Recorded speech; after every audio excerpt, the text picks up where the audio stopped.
Bonjour à toutes et à tous et bienvenue dans ce chapitre 5 qui constitue le premier chapitre du module d'atomistique 2 que nous ferons cette année et qui s'intitule Structure électronique de complexes de métaux de transition. Donc ce chapitre est la suite directe de ce que nous avons fait précédemment. Nous allons maintenant simplement appliquer les outils que nous avons vus justement précédemment à l'étude des complexes de métaux de transition et en particulier à l'étude de leur structure électronique au travers des diagrammes d'orbital moléculaire. Donc voici le plan de ce chapitre 5. Et nous allons commencer dans cette première vidéo par des définitions et du vocabulaire que nous utiliserons par la suite. Donc tout d'abord, quelques notations, définitions pour les ligands. Donc il existe plusieurs systèmes de classification des ligands. Nous allons ici utiliser un système de classification des ligands qui les classifie en deux catégories. Donc, tout d'abord, les ligands notés L, ici, qui sont les ligands qui apportent 2 électrons au complexe. Donc la liaison métal-ligand dans ce cas est assurée par les 2 électrons qui sont apportés par le ligand.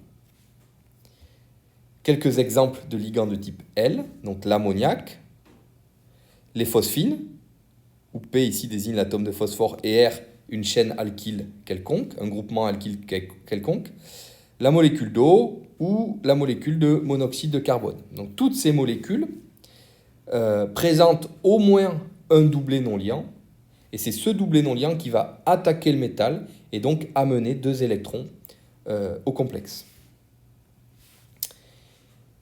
Les ligands X, qui eux n'apportent qu'un seul électron au complexe, et dans ce cas, la liaison métal-ligand est assurée par un électron du ligand et un électron du métal. Exemple de ligands de type X, les halogènes et les radicaux.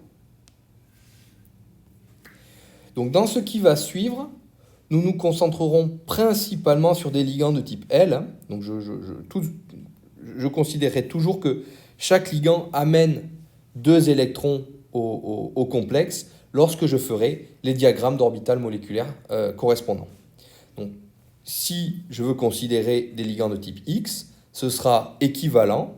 Il faudra simplement considérer que le ligand n'amène qu'un seul électron. D'accord ? Donc c'est très simple, en termes de structure électronique, de considérer un ligand de type L ou un ligand de type X. Nous allons maintenant parler de décompte électronique. Donc vous avez déjà fait du décompte électronique lorsque vous avez étudié les structures de Lewis de molécules, je dirais, classiques, dans lesquelles vous n'aviez que des éléments des groupes S et P.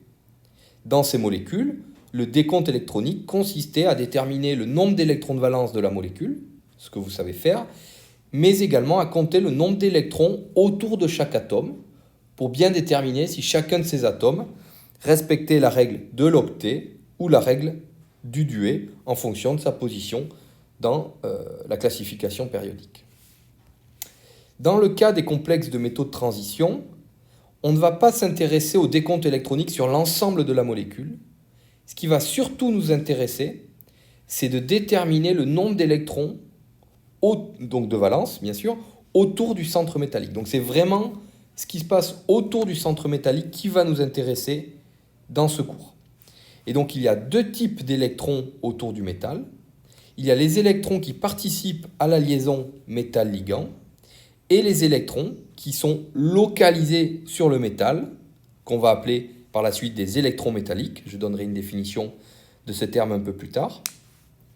Et ces électrons métalliques, en termes de décompte électronique, sont équivalents au doublet non liant qu'on avait précédemment sur un atome d'oxygène, par exemple. Ce doublet non liant sur un atome d'oxygène, il appartenait totalement à l'oxygène. C'est la même chose ici pour les électrons que je dis localisés sur le métal, c'est-à-dire qu'ils ne participent pas à la liaison chimique. Donc on va, sur quelques exemples, calculer ce nombre d'électrons autour du centre métallique. Donc je pars pour cela d'une formule brute quelconque, dans laquelle nous avons M qui désigne le métal, ici un indice petit l qui désigne le nombre de ligands de type L, ici un indice petit x qui désigne le nombre de ligands de type X, et Q, ici, qui est la charge du complexe. Donc si M, donc je note petit m ici, le nombre d'électrons apportés par le métal, c'est-à-dire le nombre d'électrons de valence du métal pris dans son état fondamental et neutre, j'obtiens que le nombre d'électrons autour du centre métallique, que je note grand N, est égal à M plus 2 fois petit l plus X moins Q. Donc M, encore une fois, c'est le nombre d'électrons apportés par le métal. Chaque ligand de type L amène 2 électrons, donc si j'en ai petit l, eh bien, j'amène 2 fois petit l électrons au complexe. Chaque ligand de type grand X amène un électron au complexe, donc plus X ici. Et enfin, moins Q pour la charge. Donc on va appliquer cette formule sur quelques exemples de complexes. Donc je vous donne ici une liste de complexes. La première chose, c'est de trouver M, donc le nombre d'électrons apportés par le métal, qui correspond au nombre d'électrons de valence de l'atome métallique neutre pris dans son état fondamental. Cette information, bien sûr, vous la trouvez dans la classification périodique. Donc il vous suffit de prendre une classification périodique, de chercher dans cette classification le métal en question et de déterminer à partir du numéro de sa colonne son nombre d'électrons de valence, que je vous donne ici. Pour déterminer grand N, j'applique ensuite la formule, et donc pour l'appliquer, il faut bien déterminer la nature des ligands. Est-ce qu'ils sont grand L ou grand X? C'est-à-dire, est-ce qu'ils amènent 2 électrons au complexe, ou est-ce qu'ils amènent un seul électron? Donc CO, pour le premier ici, nous avons un atome de fer entouré par 5 molécules de monoxyde de carbone. Donc comme je vous l'ai dit précédemment, le monoxyde de carbone est un ligand de type grand L. Si vous en faites la structure de Lewis de cette molécule, vous obtenez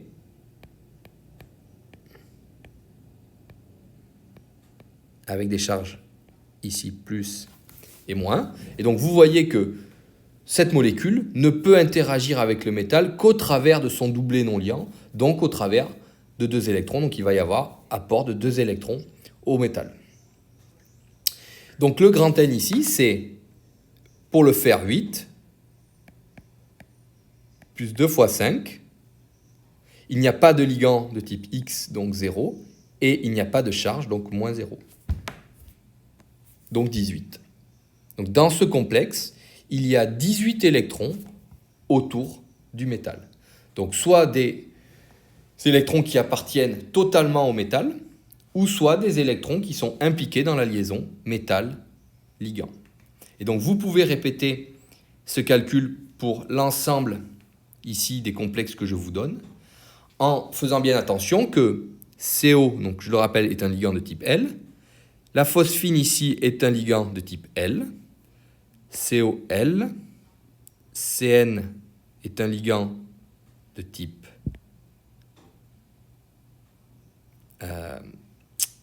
X, pardon. H2O est un ligand de type L, et les chlores sont des radicaux, sont des halogènes, donc des ligands de type X. Donc ils amènent un seul électron au métal.